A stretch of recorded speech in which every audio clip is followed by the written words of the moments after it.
Hola, nueva conversación, nuevo encuentro en el ciclo Confianza y Decisiones, organizado por Usina de Conocimientos, Campus Virtual. Hoy vamos a conversar con Fabián García, que es periodista, que es cofundador y director de En Redacción. Además es columnista de política y economía en Canal 8, en Córdoba en directo. A ver, lo vamos a esperar a Fabián para invitarlo a conversar. Temas interesantísimos, un periodista, como se dice comúnmente, muy grosso. Ha escrito un libro de investigación periodística muy importante e impactante que está saliendo prácticamente por estos días. Tiene una amplia trayectoria en medios de comunicación, ha trabajado en Clarín, ha trabajado en Día a Día, ha trabajado en La Arena de Santa Rosa, La Pampa, en La Mañana de Córdoba, en Radio Nacional, Radio Universidad. A ver, lo vamos a esperar. Ahí está Fabián. Ahora sí, ahí esperando a Fabián. Hola Fabián. Hola, ¿cómo estás, Miguel? ¿Me ves Muy ahí? bien. Sí, te veo bien ahí. Vos sabés que Perfecto. estaba usando la compu y no pude hacer la conexión, así que tuve que remitirme directamente al teléfono. Ah, es que yo no te dije, no me di cuenta de decirte, pero es solo con el teléfono. Sí, vos sabés que no había hecho Instagram Live, aunque hasta ahora he hecho por otras plataformas, pero no lo había usado y fui directo a la compu casi como un automático. Claro, sí, Eh, vos sabés, no me di cuenta porque, claro, estamos todos aprendiendo, ¿no? y Y sí, son herramientas nuevas, por supuesto. vos sabés que en este ciclo, con tantas personas que hemos conversado, y muchas, después tenemos que revisar los videos para ver cuánto nos han dicho que es la primera vez que usaban el Instagram Live. Y que incluso En este hacían un caso, live, ¿no? Incluso que también se puede hacer en Facebook, pero es la mm, primera vez que lo hacían.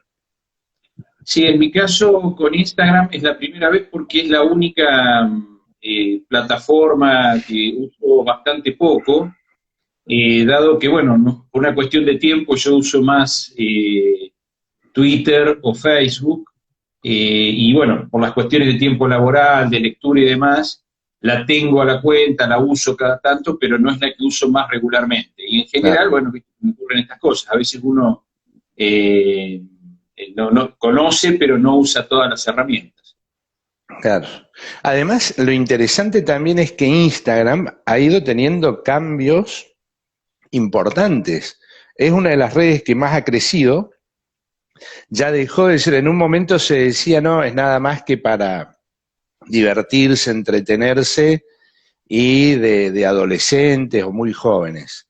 Y hoy Mm. vemos de todo en Instagram, ¿no?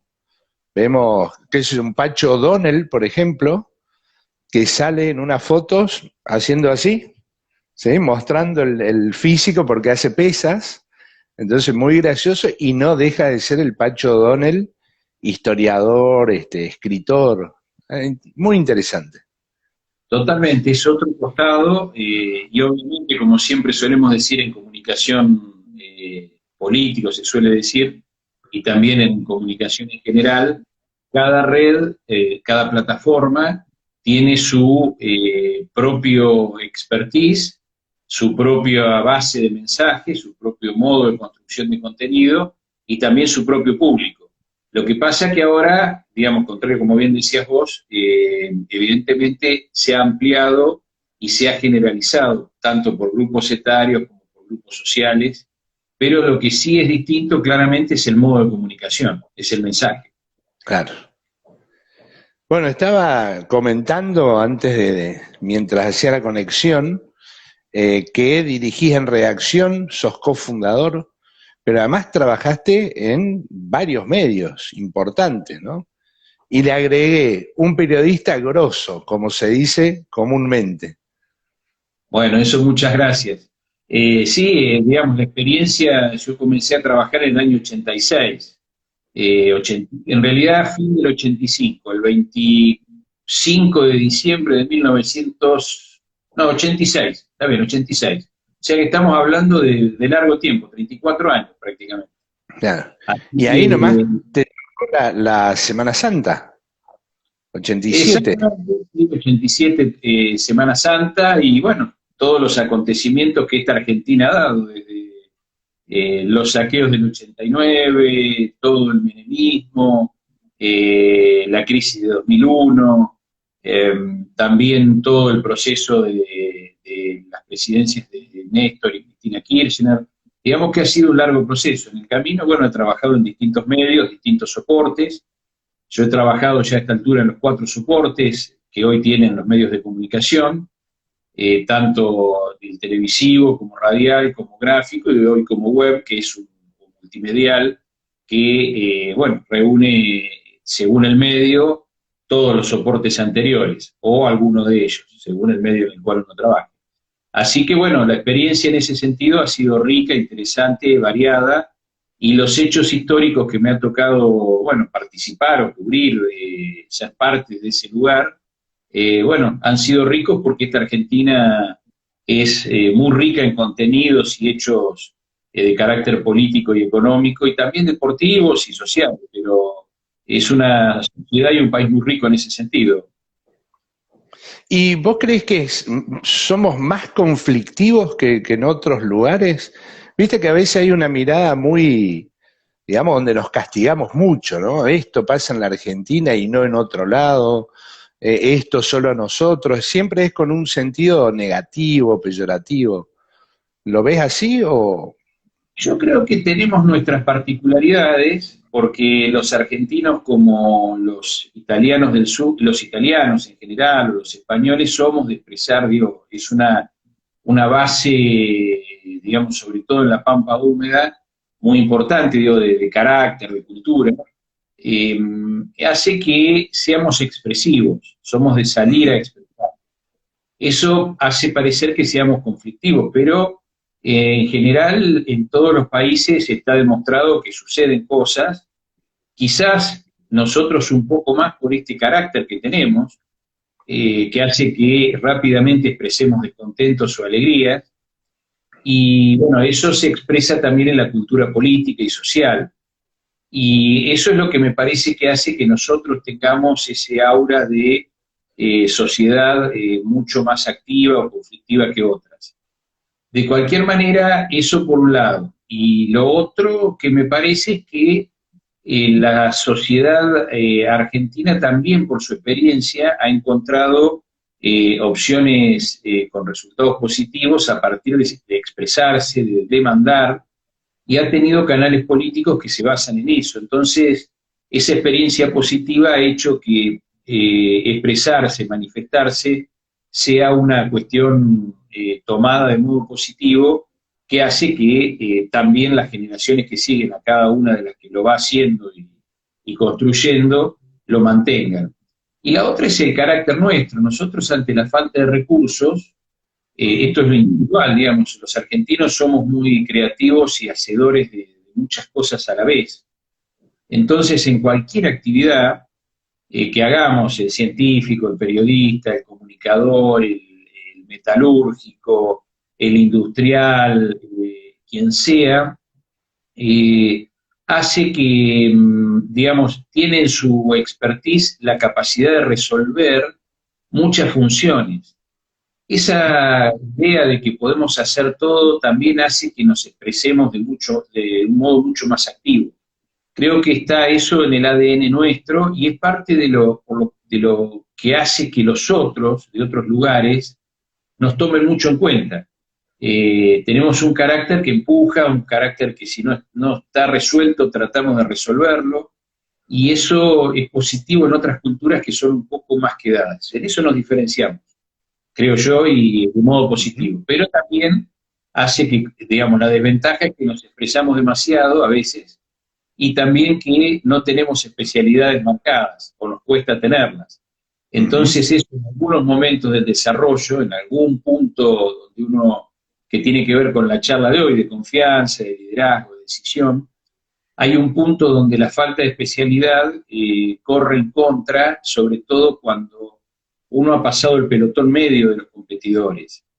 Y cuando llega el momento de las definiciones o enfrenta a competidores de mayor tamaño o mucho más activos, dinámicos o importantes.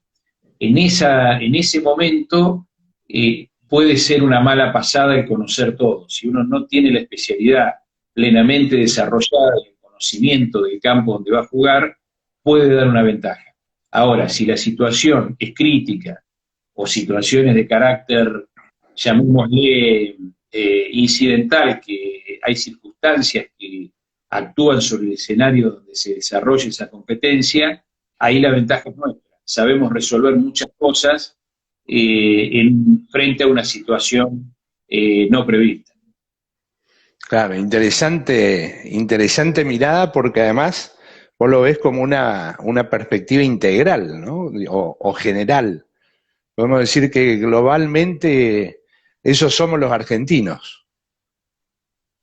Sí, yo creo que eso somos, y tenemos un muy buen sistema público al momento educativo, que hace que haya muchos argentinos en condiciones de hacer determinadas cosas o superar un umbral básico. Esa cuestión es muy interesante porque genera una masa crítica, que es un concepto importante de las decisiones y de la competencia, para muchas de las actividades que se tienen que desarrollar. Yo, a diferencia, digamos, de otros, llamémosle de mucha gente que plantea que la educación tiene que estar muy ligada al ámbito del trabajo, yo creo que la educación en general tiene que ser educación para generar una base alta de inserción, digamos, de ataque a la actividad que posteriormente se va a realizar. Si uno tiene una buena base de preparación, luego las particularidades de especializarse en los estudios superiores, hace que sea mucho más fácil y mucho más potente de especialización.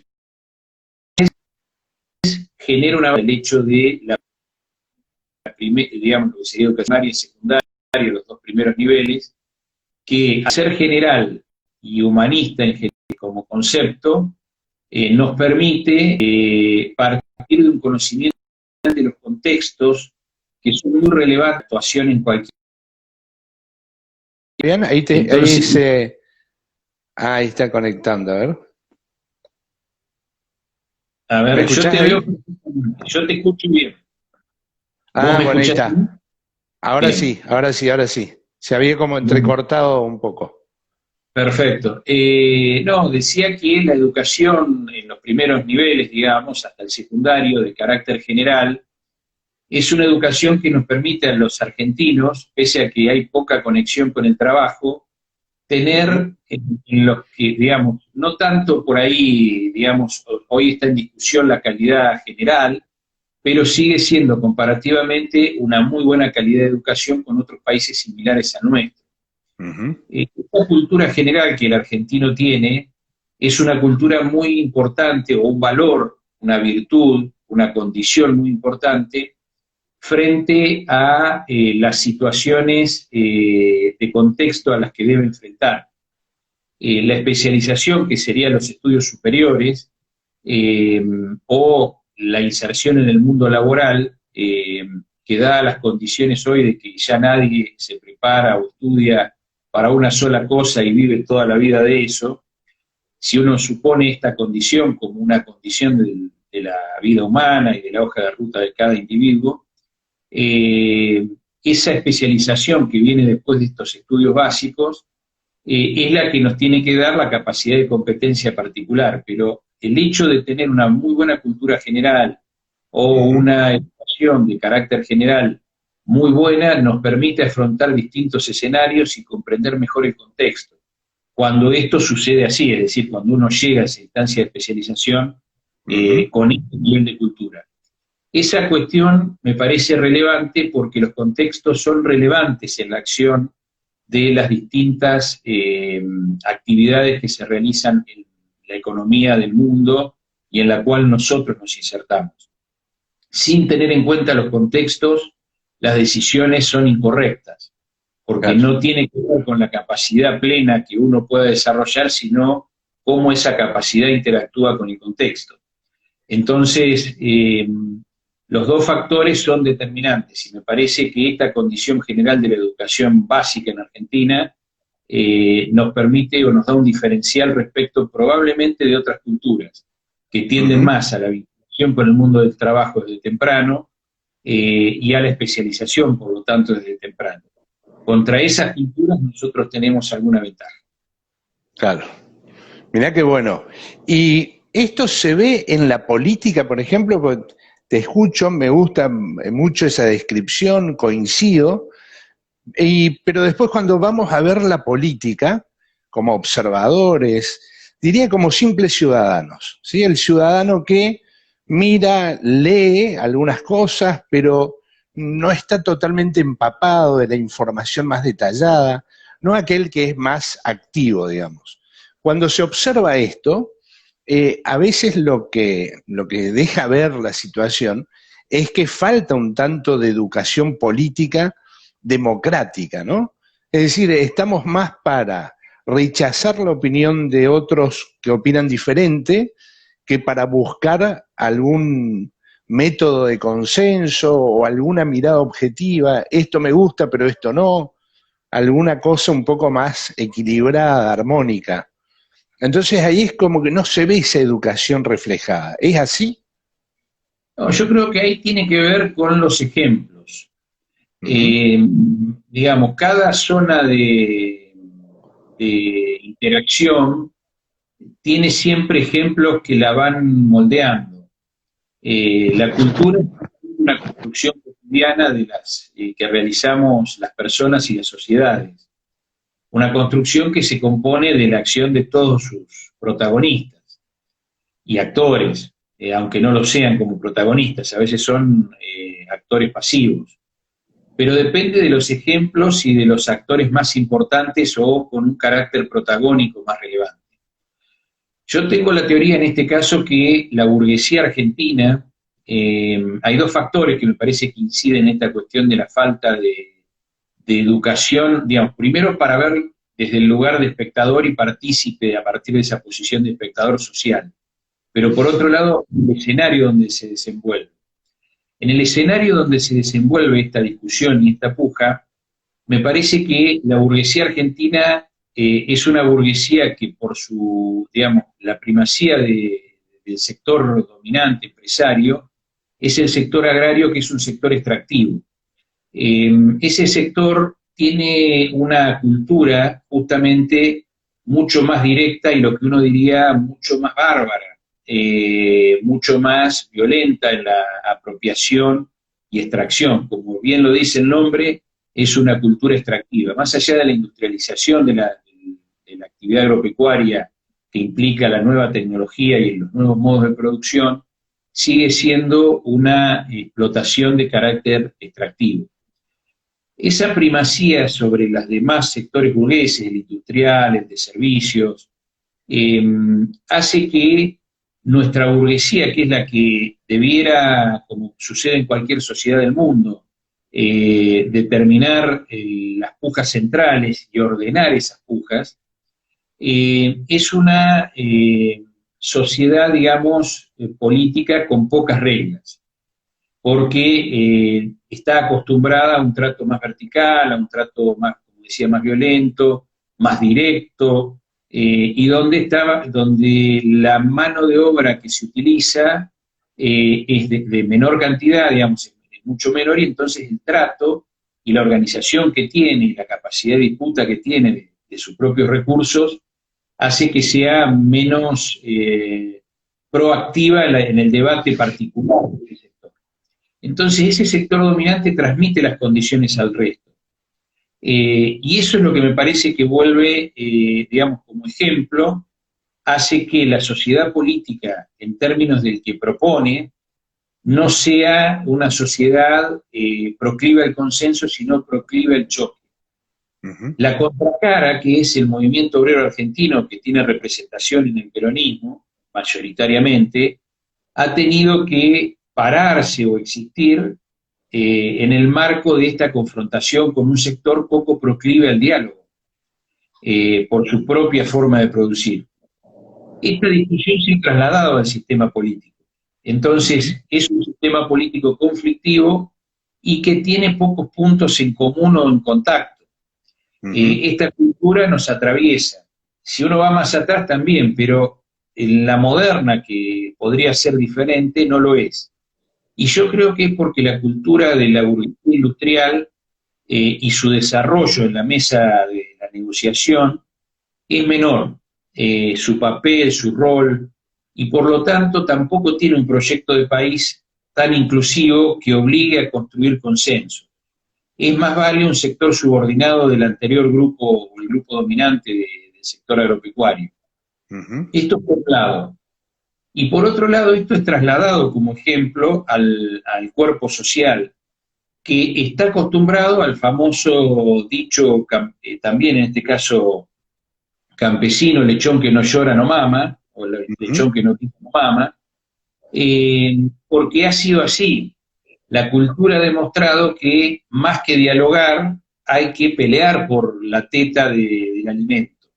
Entonces, esta cuestión ha construido una cultura de la confrontación antes que en otros lugares. En otros lugares, quizá uno deba acreditarlo a la globalización, a este fenómeno de la confrontación o la polarización. Pero aquí en Argentina está de antes, y está de antes, me parece que por esta cuestión. Es la confrontación de dos grupos que no tienen puntos en común, no se encuentran regularmente. Y esa falta de cultura de consenso, al punto que nosotros los periodistas tratamos como un hecho curioso, noticioso, que se reúnan un dirigente político de un espacio con otro de otro espacio. Sucede con una rareza y es tomado por algunos periodistas y medios como un hecho negativo, cuando en realidad no hay acuerdo sin diálogo, sin encuentro, sin reunión, sin generar el ámbito para que exista ese acuerdo. El Parlamento luce aquel que hace el discurso más contundente contra el otro. Esa idea de que el otro es rival, adversario, enemigo, está muy metida en la cultura política, social y económica nuestra. Pero me parece que tiene punto de partida en esta cuestión de cuál es la burguesía predominante, donde hay una burguesía que no sea de este carácter, sino que sea industrial, de servicios, financiera, la que domine o la que tenga, o haya un equilibrio entre ellas, entre los distintos grupos del capital, que son los que en definitiva moldean parte del destino de un país, porque son los que dominan, son la principal fortaleza, por lo menos en el equilibrio del uso del Estado, cuando tienen esta capacidad, esas sociedades son mucho más tolerantes y mucho más equilibradas. Cuando uno mira las sociedades europeas, no es por el sistema parlamentario que son más equilibradas. Es decir, salvo el ejemplo de Margaret Thatcher en Reino Unido, que cambia brutalmente la estructura económica, es difícil encontrar un cambio de estructura económica tan radical en Europa durante los periodos de posguerra. ¿Por qué sucede esto? Porque básicamente hay distintos grupos o fracciones del capital y del trabajo que pueden encontrarse por cultura. No hay ninguno que domine al otro de manera determinante. Claro. Esa cuestión obliga al diálogo. O sea, para conseguir mis beneficios, mi propia subsistencia, mi propio teatro o espacio de operación, eso requiere o necesita del encuentro con el otro para generar las condiciones. Esa discusión, que nunca es absoluta, nunca es permanente, tampoco, hace que haya una cultura del diálogo necesariamente. De lo contrario, no pueden operar. Claro. Esta cuestión no existe acá. Esa es yo creo, lo determinante que hace que el otro, o sea, todos nosotros, más allá de la educación que podamos tener o no tener, en términos educativos, de lo que es el sistema educativo, está impuesto por la propia, digamos, no podemos participar de este modo, con esta idea, sino que en todo caso adherimos al modo dominante de relacionamiento político y económico. Claro. Dicho de otro modo también, la famosa grieta, a la que se le atribuyen, digamos, responsabilidades actuales, en realidad es un modo de construcción de la sociedad, ¿no? Una sociedad, por lo que decís, conflictiva, con antinomias. Hablando del campo, pensamos ya en el modelo oligárquico cristalizado en el siglo XIX y podemos decir que se mantiene la matriz, independientemente de las modernizaciones que se hayan ido tomando, ¿no? Sí, en realidad son como agregados de tela cuando uno hace una reparación de una ropa que se ha roto. La industria, los servicios son agregados de tela a ese saco original. Por lo tanto, estamos vestidos con el mismo saco, remendado, pero con el mismo saco. Esa es la realidad, me parece. Y también porque en toda sociedad debe definirse una hegemonía. El consenso lo establece o lo logra imponer aquel que tiene más que perder. Acá entra la cuestión de las decisiones, digamos. El que tiene más que perder, que es operar bajo determinadas condiciones en un país, la fracción de capital que lo tenga, impone al otro o a los otros estas condiciones de tener que acordar. Como nuestra fracción de capital más importante compite en el mundo sin necesidad de ninguno de los otros actores, hace que, digamos, es un bien transable competitivo en el mundo desde el siglo XIX. Por eso domina intermitentemente o condiciona la dominación de otros, porque no quieren volumen, porque no tienen proyectos, por las razones que sean. Esa situación es la que hace que la grieta exista. Es un sector que no tiene proyecto inclusivo del resto, porque básicamente no necesita el resto para existir. Esta es la cuestión central. Por eso en política y economía, muchos teóricos hablan desde la voluntad o desde el voluntarismo, pero la cuestión objetiva, que es si yo puedo actuar, digamos, en general el capital, hay una cuestión objetiva, que es que generalmente el capital actúa con el menor costo de reproducción posible, tiende a hacerlo para maximizar la ganancia. Por lo tanto, la fracción de capital agraria tiene esta condición. El tema es que pueda competir rápido, pueda acceder al mercado mundial. Esa es su única condición. Si puede acceder, compite, porque el factor tierra y el grado de productividad de la Argentina en ese sentido, en ese sector de producción es muy alto, y esas condiciones son las que se transmiten a la sociedad política. Como no necesita, se produce una grieta. Tiene capacidad de veto sobre los otros actores, por su propio potencial económico, y hasta tanto en la mesa no estén sentados industriales con capital similar de proporción en el debate, trabajadores obviamente en cantidad y posibilidad de proyectar un modelo de país con otras características, va a ser muy difícil que esa grieta se supere, porque, digamos, la grieta depende de superarse que haya una hegemonía definitoria. La hegemonía define, es definitoria. Pero lo remarco y lo acentúo porque lo que en Argentina está digamos, de modo regular en disputa es esa hegemonía. Como, digamos, la carencia de este sector es que no le interesa o no puede controlar o tener un proyecto para el conjunto. Cuando eso hace crisis, el conjunto se revela, lo condiciona al campo y vuelve a producirse ese combate político. Lo tiene durante un tiempo contra la pared, pero en cuanto levanta cabeza nuevamente, vuelve a imponerse. Y esa ida y vuelta, sin encontrar un punto en el cual desarrollar una sociedad en la cual todos o una mayoría pueda coexistir, hace que esta grieta permanezca desde siempre en Argentina. Nosotros tenemos, a diferencia de otras sociedades que puede ser más moderna, como decía recién, una grieta que existe, si uno la quiere comenzar en el 45, comienza en el 45. Si uno quiere comenzar con el radicalismo irigoyenista, comienza con la caída de la sociedad de la generación del 80. Si uno quiere hablar entre liberales y unitarios, comienza con 1810. Argentina tiene grieta de toda su historia, pero yo creo que la explicación está ahí.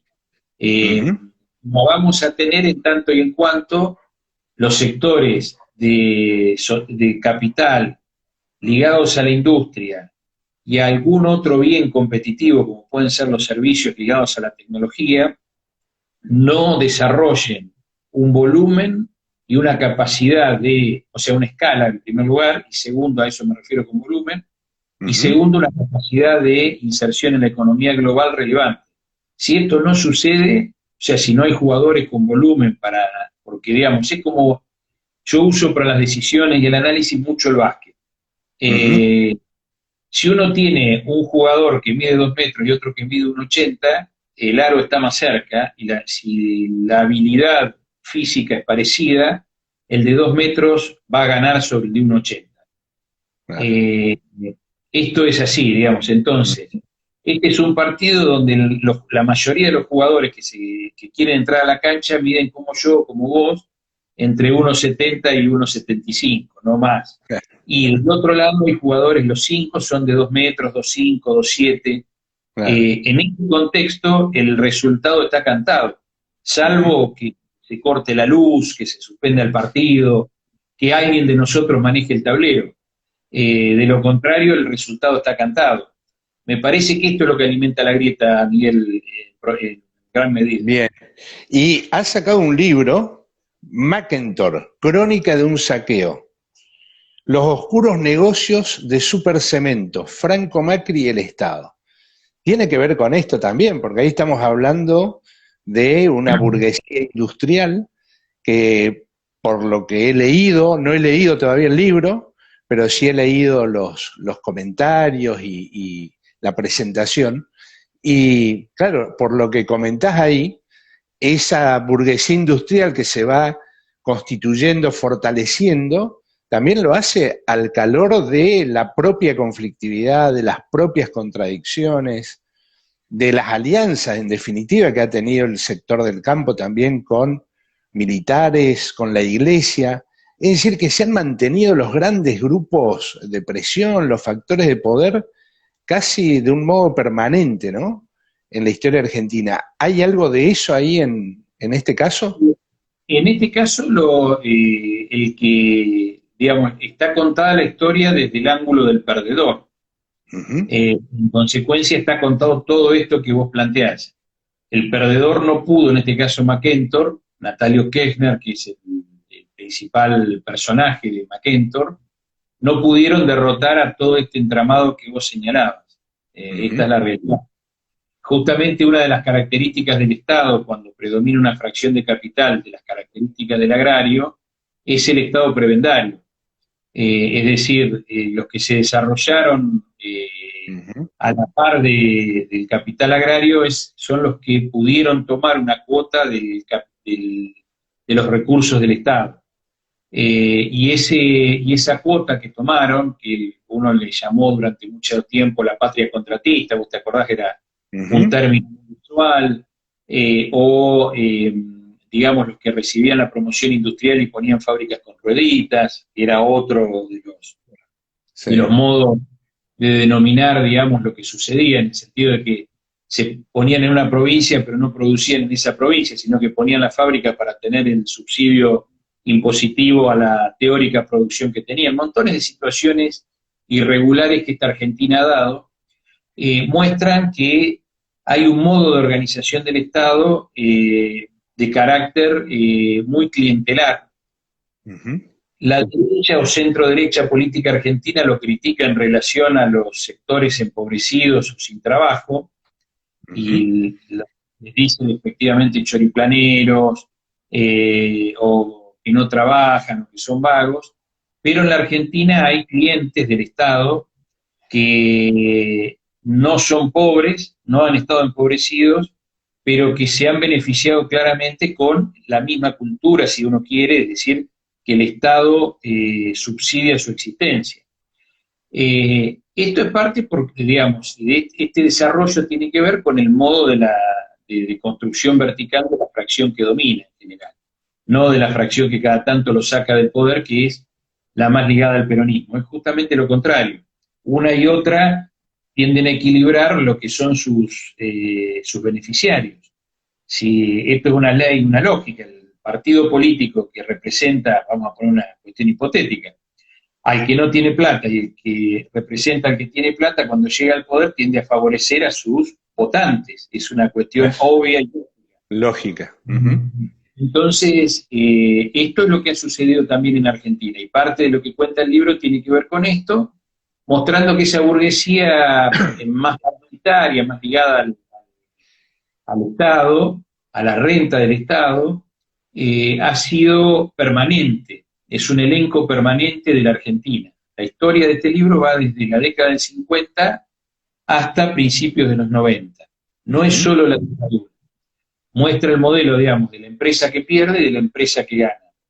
McKentor intentaba competir bajo las reglas de un capitalismo más competitivo, más liberal, con reglas parejas para todos, y Supercemento, por el contrario, utilizaba todas las reglas del Estado prebendario, colonizaba el Estado con funcionarios, y tenía, por lo tanto, la primacía del uso de esos recursos, en este caso, en la obra hidráulica. Por lo tanto, cuando McKentor logra ganarle una licitación, fruto de una serie de elementos de la historia que confluyen en ese momento, que es el acueducto de Villa María San Francisco, justamente aquí en la provincia de Córdoba, el segundo acueducto, McKentor decide poner una fábrica de caños, que son los básicos para construir un acueducto. El único proveedor que había en Argentina de caños para acueductos y obras hidráulicas era Supercemento. Cuando el dueño de ese territorio o de ese barrio ve que este otro jugador entra, comienza una guerra que es la que cuenta el libro. Y resulta ganador el amigo del Estado, en este caso, que es Supercemento, Franco Macri, Filiberto Bibiloni y Julián Astalfoni, que son los dueños de Supercemento. Esto, y que tienen vínculos con radicales, con peronistas, con el Estado dictatorial o de facto, de Videla y compañía, en fin, esta es la historia, pero lo bueno que tiene es que justamente nos describe un escenario. Ese escenario es necesario conocerlo para tomar decisiones, porque la Argentina ha repetido este error reiteradamente. Cuando uno va a la historia, esto sucedió, yo conté un caso, pero hay muchos otros. Por lo tanto, me parece que si uno lo ve con la idea de que la descripción de algo que sucede da una oportunidad para resolverla, el libro este tiene esa condición. Claro, permite mirar a futuro y que no vuelva a suceder. Y en ese sentido, ¿tenés confianza de que puede cambiar o ves que la tendencia es siempre la misma? Yo creo que hay una responsabilidad, siempre uno tiene la expectativa de que las cosas cambien, para mejor, no para peor. Es inherente a todos los seres humanos, que creo que es la cuestión central de la confianza. Cuando hablamos justamente de confianza y decisiones, tiene un primer componente que es subjetivo. Todos tenemos confianza, mucha o poca, pero todos tenemos confianza. Y hay otra que es objetiva, otro plano para dividirlo esquemáticamente, que es objetiva, que tiene que ver con las condiciones en las cuales se desenvuelve la acción, donde allí confluyen lo subjetivo, el escenario y las condiciones de masa crítica de los actores que participan. Llevado a esta matriz de pensamiento sobre la confianza, llevado a esta pregunta, yo digo, subjetivamente yo tengo confianza de que esto tiene que cambiar. Objetivamente, cuando veo el escenario, veo que nosotros estamos en un tobogán, pero no tratando de trepar como el salmón contra la corriente, en este caso hacia arriba, sino que estamos hacia abajo. Se han multiplicado los factores del escenario en los cuales predomina esto que marcaba al principio, es decir, la preeminencia del capital agrario sobre el conjunto de las otras fracciones del capital. Si esto sigue siendo así, va a ser muy difícil que Argentina pueda cambiar las condiciones de su existencia y crear bases de desarrollo sustentables, inclusivas de otro tipo. Que la política no tenga grietas, que la sociedad no tenga confrontaciones. A mí me parece que ahí una responsabilidad mayor pasa para los sectores industriales. La fracción industrial argentina debiera tener conciencia, una conciencia mayor de su rol en el país. Siempre ha sido forjada por la cultura general, que es dominante también, porque digamos, a ver, hay un elemento cultural que compone el escenario y el contexto, que es que Argentina siempre ha sido un país dependiente de la cultura occidental, que ha sido muy observador y obediente de las corrientes culturales que Occidente generó. Y ha sido, digamos, ha creído poco, ha tenido poca confianza en las posibilidades de su propio desarrollo. A mí me parece que, digamos, ahí entra el factor subjetivo otra vez. Cuando una sociedad o una burguesía o un sector económico determinado tiene poca confianza en sus posibilidades. Nuestra burguesía industrial ha tenido poca confianza en las posibilidades propias. Por lo tanto, ha tenido poca incidencia en cambiar el curso de los acontecimientos. Porque en muchas oportunidades de la historia pudo haberlo hecho. Hoy la diferencia es muy grande si no tiene algún nivel de protección estatal o de alianza con los sectores de los trabajadores. Es probable que sea difícil que pueda generar algún tipo de proyecto diferente, digamos, que supere estas condiciones que marcábamos recién.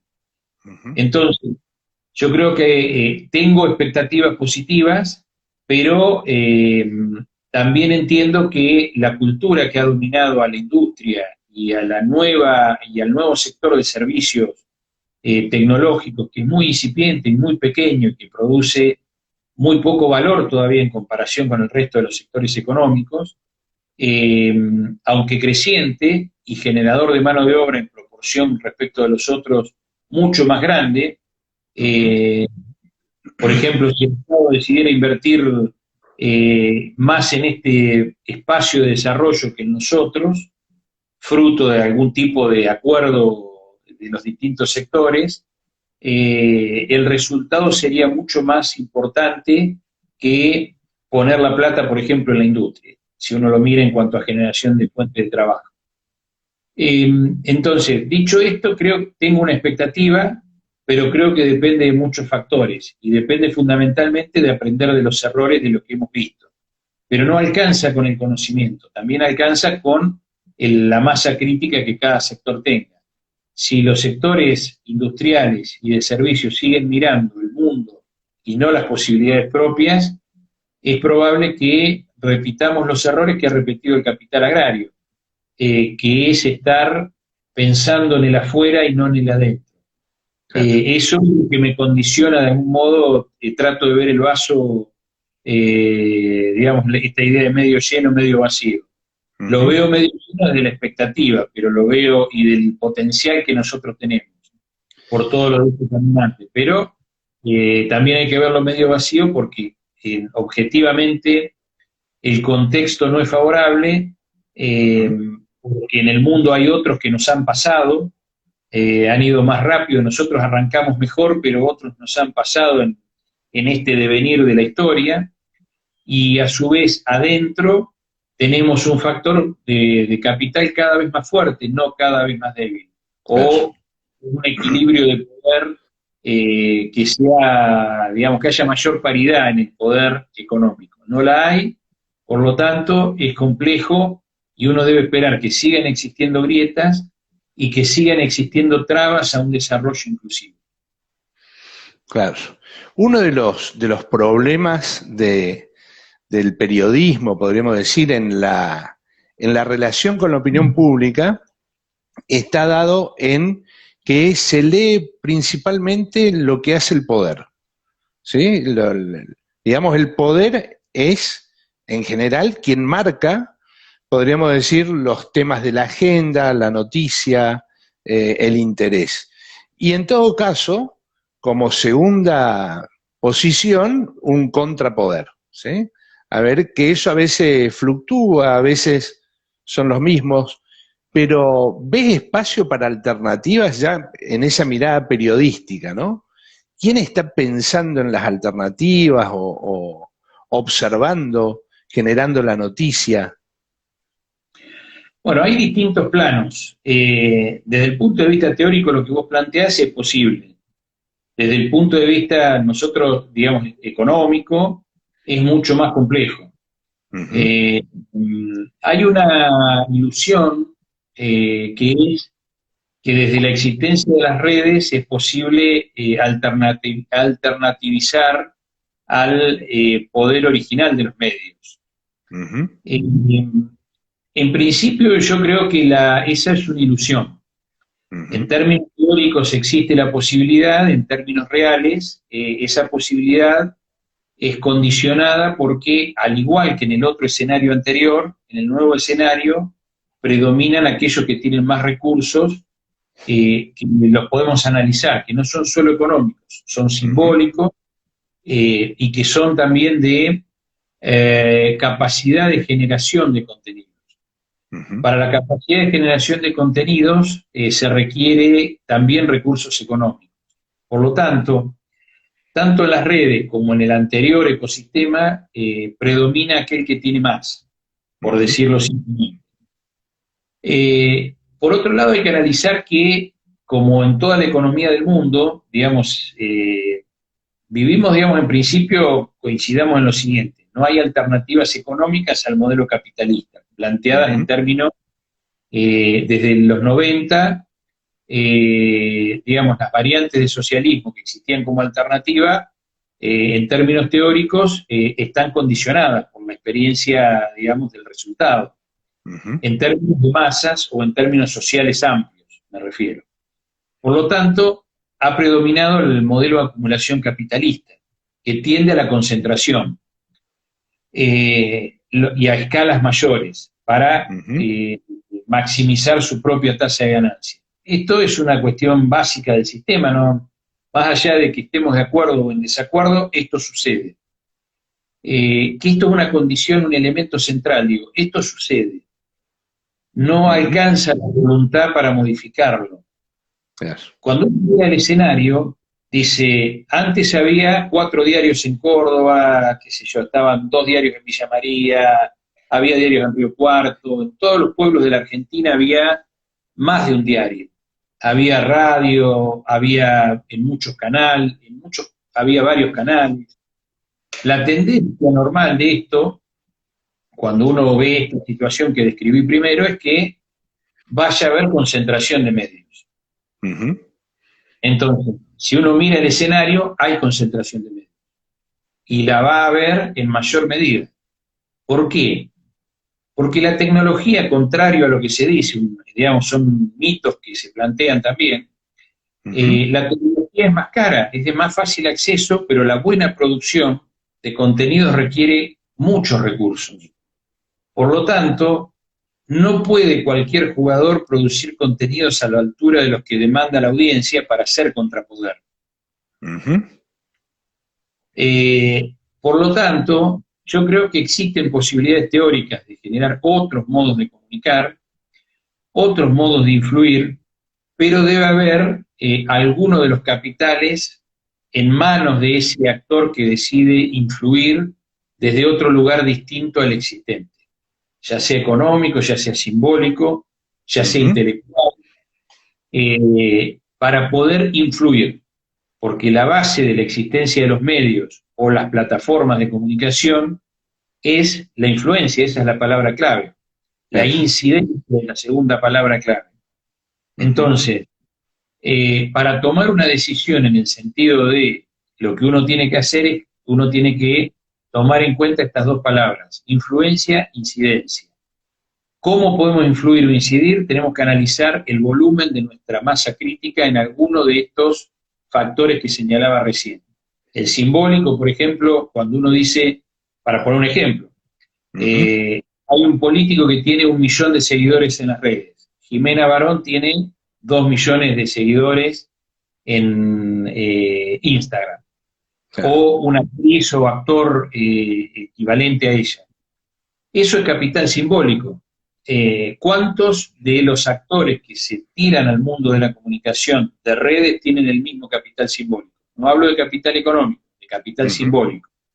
¿Cuántos? Bueno, el análisis de esto es lo que determina el éxito o no de las decisiones que se tomen. Claro. Por eso la ilusión general es que yo abro una cuenta y tengo posibilidad de opinar, incidir, expresarme, etc. ¿Puedo expresarme? Sí. ¿Puedo incidir? No. ¿Puedo influir? No. O puedo hacerlo limitadamente. Depende del volumen. Otra vez entra el básquet. Si mido 1,50 o 1,70, claro, tengo que jugar al fútbol, no al básquet. Tengo que medir 2 metros para jugar al básquet. Claro. Esta es la cuestión. Después, ¿qué es lo que hace ese jugador de 2 metros? Es otro cantar. Pero para jugar ahí tengo que medir 2 metros. Esa es la cuestión. Si no mido 2 metros, tengo que tener billetera para comprar al árbitro. Digamos, si mido 1,85, tengo que tener recurso económico para equiparar la situación de desventaja en centímetros. Esta cuestión es lo que uno debe analizar en cuanto a las posibilidades al tomar una decisión de este tipo. Claro. Yo creo que hay, digamos, acá entra el territorio de las decisiones, lo que hablábamos al principio de la charla. Uno cuando va a tomar una decisión en este sentido, debe analizar con toda claridad los factores del escenario donde va a jugar. Existen posibilidades de aprovechar ventajas, a veces comparativas menores, para pasar del último lugar, es decir, de la base, a un lugar más alto. No quiere decir el liderazgo, pero existen posibilidades de que algunos actores puedan competir. Digo esto para no creer que solamente se puede si uno tiene todo. Claro. Uno puede no tener todo. Puede tener un poquito de algunos de estos factores que señalamos y debe tomar decisiones adecuadas para hacer crecer el valor de ese capital inicial, sea simbólico, económico o de conocimiento. Entonces, esa cuestión es determinante. Yo creo que acá con la tecnología hay un cuarto elemento que es la tecnología. La innovación en tecnología a veces puede generar un escenario disruptivo que equipara o altera llamémosle las esferas anteriores, las obliga a chocar, como pasó con el mundo medio cuando aparecen las redes. Claro. El mundo medio es una bola gigante y de golpe se encontró con un nuevo modelo de transmisión o de vehiculización de la comunicación y el escenario es totalmente distinto, claro, en términos tecnológicos.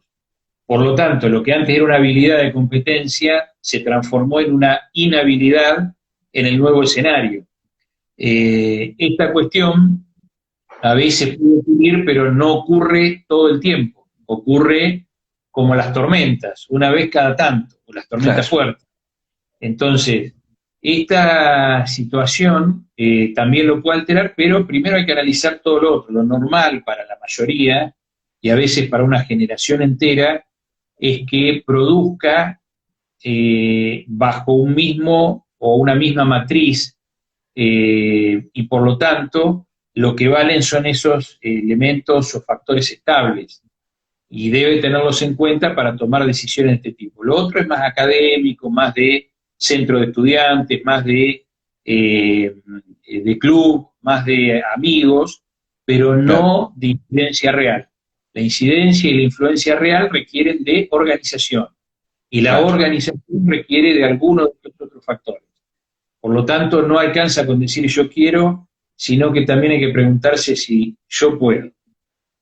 Bien, buenísimo. Vos sabés que estamos casi en 58, 59 minutos y a los 60 se corta abruptamente Instagram. Una idea final. Tengo un montón de cosas para escucharte. Espectacular tu charla, tu enfoque.